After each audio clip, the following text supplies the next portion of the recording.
Hey, so in this video I'm just going to explain the difference between the code editor that is for editing single selectors, which we access via the code editor option here, and the option for adding unrestricted types of CSS or Sass or JavaScript code, which is available in the full code editor, which we'll move on to in a minute.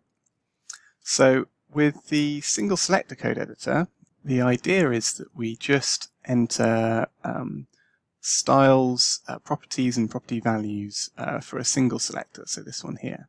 So if I just save this, I'm just going to show you how it integrates with the UI options. So if you don't have Sass enabled, which I don't right now, and then I'll go to the style options and dock them top, and say, I'm going to change a font value. So if I were to say set the color to blue for this element here, you can see it's settable via the UI options as well as the code editor interchangeably. And if we want to, we can we could enter two selectors here. So if I just copy this, paste it there, and let me just expand this so it's a bit easier to read, and say I was to make a hover variation of this, and say set the color to green. Then when we hover over this, it turns green. So for things, little exceptions, like sometimes it's nice to manage your hover selector and your other CSS in one place. And if you're predominantly using the code editor, you're not so much leaning on the UI, then this makes perfect sense. But just bear in mind that because there's we've added a new selector here, that it doesn't have an equivalent in the UI options, so it won't sync. It'll only sync like this option here if we make changes. Okay. So normally we use this area for just a single selector and a series of values, CSS properties and values. And the other benefit of working in this view is that we've got the access to the responsive tab, so we don't have to repeat our selector for a specific media query. So say if I wanted to set the color to red on smaller screens, but not larger screens, I just jump here and then I can add some code here without messing around with media queries.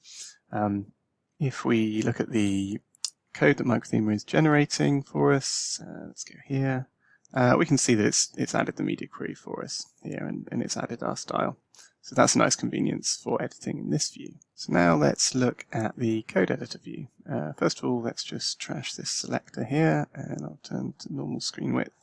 So I'm going to enable Sass, just because I want to show you a little bit about how that works as well at the same time. So if we go to Preferences, I'm going to set Enable Sass, update the preferences, and then let's just reduce this a little bit, and then I'm going to go to the full code editor. And here we've got, this is just a variable I've defined already, where I've set the width for tablet. Just to show you how a convenient way to add responsive styles, also without repetition when you're using this view. So you can still, with this view, we can still click on things to help create a selector for us, like that. So I could set, I don't know, color blue.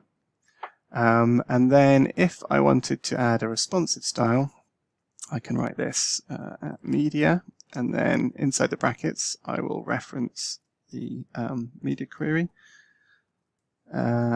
variable here, and then I can say color red.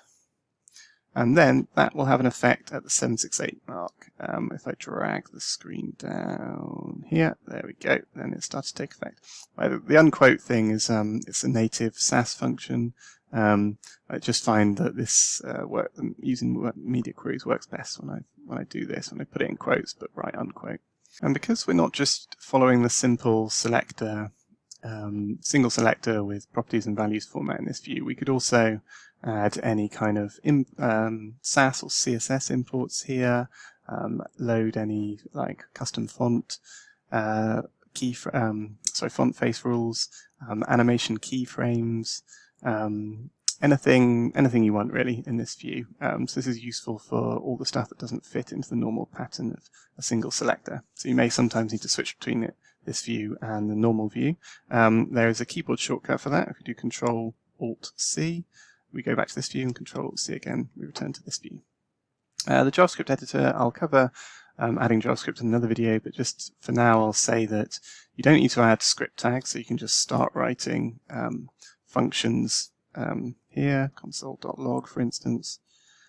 And also Microthemer won't save your settings until you use a keyboard shortcut Control and S, and that will reload the page so you can see the effect of your JavaScript. So yeah, that's what I wanted to cover in this video. Thanks for watching.